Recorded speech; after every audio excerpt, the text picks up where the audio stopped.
மணிகண்டன் இந்த பகுதியை தொடங்கணும்னு நினைக்கிறேன். இப்போ அவர் தொடர் வெற்றி சொல்றாரு, அடுத்த தேர்தல் அப்படின்னா அவங்க தொடர்ச்சியா 2019 வெற்றி பெற்றுட்டு இருக்காங்கல்ல, அந்த ட்ராக் ரெக்கார்டின் அடிப்படையில் சொல்றாருன்னு பார்க்கறதா? இப்போ இந்த விவாதத்திலேயே கவனத்தை ஈற்றது இப்போ இன்னைக்கு நாளில் பார்த்தீங்கன்னா இந்த ரேட்ஸ் இதெல்லாம் வந்து மக்கள் மன்றத்தில் ஒரு தாக்கத்தை ஏற்படுத்தணும்னு நினைக்கிறீங்களா திரு மணிகண்டன்?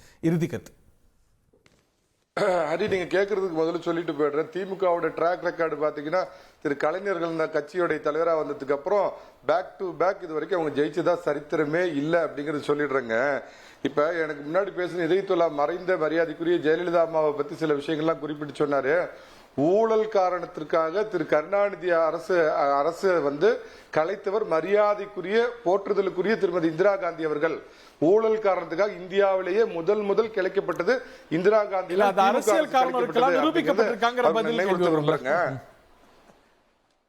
இல்ல அந்த காரணம் அன்னைக்கு அதை வெளிப்படையா சொன்னாங்களே, பார்லிமெண்ட்லயே அறிவிச்சாங்களே. ஊழல் காரணத்துக்காக அந்த அரசை டிஸ்மிஸ் பண்ண இந்திரா காந்தி பேசுறதுதான் ஆதாரங்க.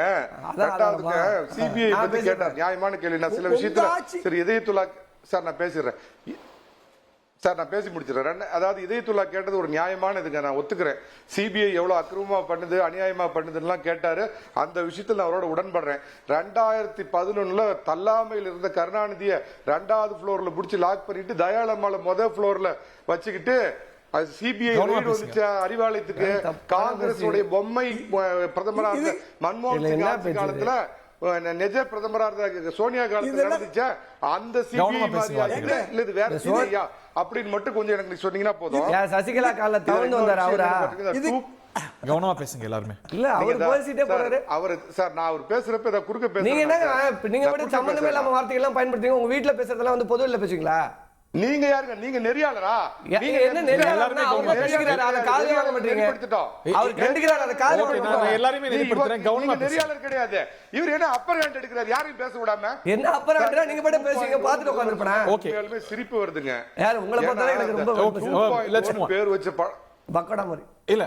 அவர் ஏதோ கவனமா பேர் வச்ச படம் எல்லாமே ஃபெயிலியர். 2.1 பேர் வச்ச படம் எல்லாமே ஃபெயிலியர் ஆயிருக்குதுங்க. அதனால 2.1 சொன்னா முடிவு என்னன்னு இப்பயே தெரியுது. இதை வேற ஜி.கே. நாகராஜ் அடிக்கடி லிக்கர் ஸ்கேம்னு சொன்னோன்னே எனக்கு கருக்குங்குது. அந்த பேரை சொன்னாவே எனக்கு முதலமைச்சரையும் துணை முதலமைச்சர் பேர் தான் ஞாபகம் வருது. நான் வேற தப்பா எடுத்துக்காதீங்க. நான் யாரும் சொன்னா மணிஷ் சிசோடியாவையும் அரவிந்த் கெஜ்ரிவாலையும் சொன்னேங்க. இதுல ஒண்ணு புரிஞ்சுங்க, விஜய்யுடைய வருகை அப்படிங்கறத மறந்து போய் அவர் கனவு உலகத்துல வாழ்ந்துட்டு இருக்கிறார். விஜய் என்ன மாதிரி நாளைக்கு ஒரு கூட்டணி அவர் தலைமையில் அமைப்பாரா, இல்ல அதிமுக கூட்டணிக்கு வருவாரா?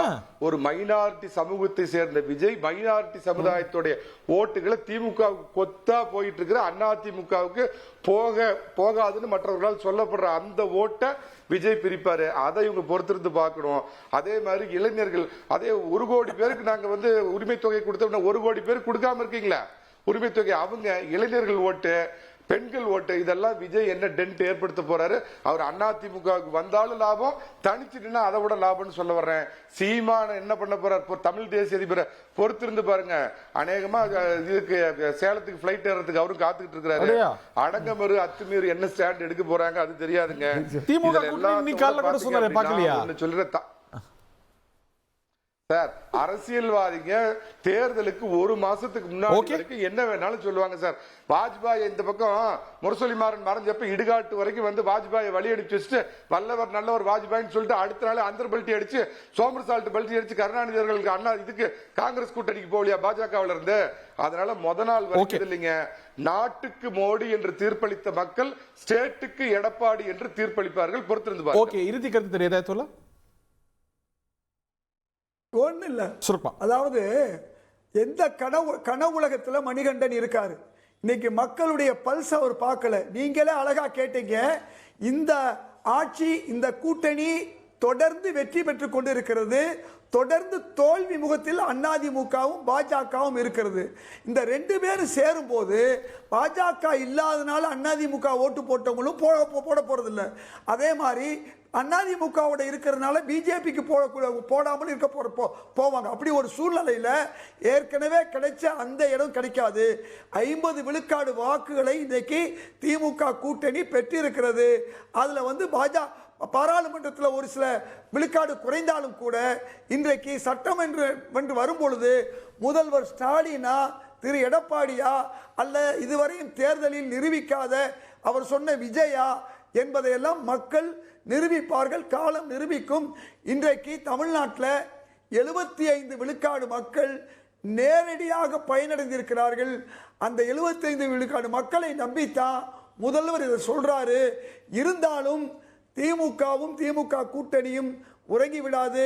இன்னும் என்னென்ன செய்ய வேண்டிய விஷயங்களை நிச்சயமாக அடுத்த ஒரு வருஷத்துல செய்யும்.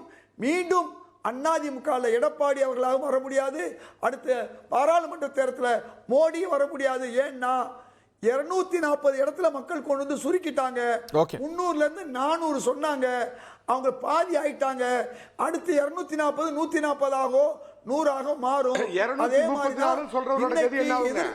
இன்னைக்கு எதிர்க்கட்சியா இருக்கக்கூடிய அதிமுக நாளைக்கு எதிர்க்கட்சியாக இருக்குமா அல்லது பிஜேபி அவர்களை விழுங்குமா என்பது பல மாநிலத்துடைய கதையை போல நமக்கு தெரியும்.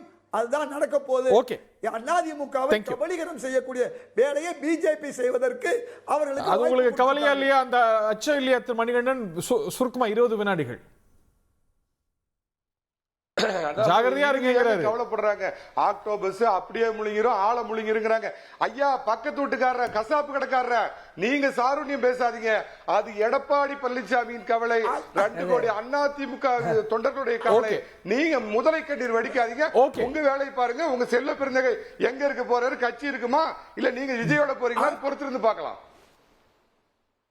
அகாலி தளம், லோக் தளம், சிவசேனா, நிதிஷ்குமார் மாதிரி உங்க மாயாவதி போன்ற கட்சியை வீணாக்கி ஜி.கே. நாகராஜ் நீங்க தான் பதில் சொல்லணும். இறுதி கருத்து காணாக்கி விடுவார்கள். ஜி.கே. நாகராஜ் சொல்றேன். இறுதி கருத்து சுருக்கமா. அதாவதுங்க, காங்கிரஸ் தன்னுடைய நிலையை மறந்து விட்டு ரீதுல்லா பேசிட்டு இருக்காரு. காங்கிரஸ் நிலை என்ன? எதிர்க்கட்சி அந்தஸ்தே இல்லாம இருந்து இப்பொழுது இந்திய கூட்டணி மூலம் எதிர்க்கட்சி அந்தஸ்தை பெற்றிருக்கிறது. அவர்கள் பாஜகவை பற்றியோ பாஜக பேசுவதற்கு ஒன்று. இந்தியா ஒரே நிமிஷம் இந்தியா, அதாவது இந்தியா கடன்கார மாநிலமாக இந்தியாவில் முதல் மாநிலமாக தமிழ்நாடு இருக்கிறது. ஆனா முதலமைச்சர் 75 ஆண்டு காலம் ஆட்சி அதிகாரத்தில் இருந்தவர்கள் மிகப்பெரிய பணக்காரராக இருக்கிறார். இதுதான் திராவிட மாடலுடைய லட்சணம். நான் என்ன சொல்றேன், மோடி அவர்கள்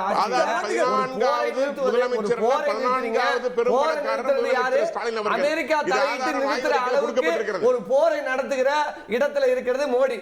அந்த அளவுக்கு இருக்கு. ஆனா இந்திரா காந்தி அப்படி இல்ல. இன்னைக்கு இருந்த டெக்னாலஜி இல்ல. அன்னைக்கு அடிபணியை வைத்தவர் இந்திரா காந்தி அம்மையார் அவர்கள். அதனால மோடி அவர்கள் பத்தி எல்லாம் பேசக்கூடாது. இந்த தேச நலனை கருத்தில் கொண்டு